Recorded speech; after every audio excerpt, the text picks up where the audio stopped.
In 5 days, Ukrainians and Russians will mark Easter. This holiday unites the Orthodox Christians in both Russia and Ukraine, as well as Catholic Ukrainians in celebration. Easter is a season for renewal, resurrection, and hope. It's a time for reflection on the meaning of suffering, sacrifice, death, and rebirth. It is meant to be a moment of unity.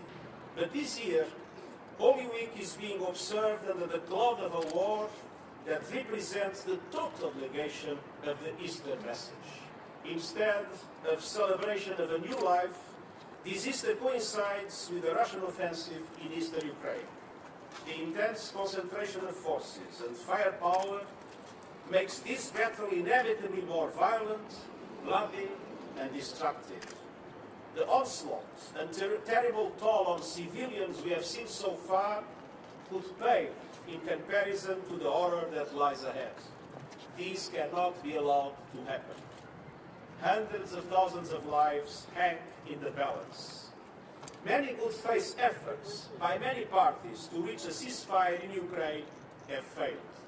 Today, I'm calling for a 4-day Holy Week humanitarian pause, beginning on Holy Thursday and running through Easter Sunday, April 24th, to allow for the opening of a series of humanitarian corridors. I call on Russians and Ukrainians to silence the guns and forge a path to safety for so many at immediate risk. Inspired by Holy Week and all that it represents, I urge all parties and all champions of peace around the world to join my Easter appeal. Save lives. Stop the bloodshed and destruction. Open a window for dialogue and peace.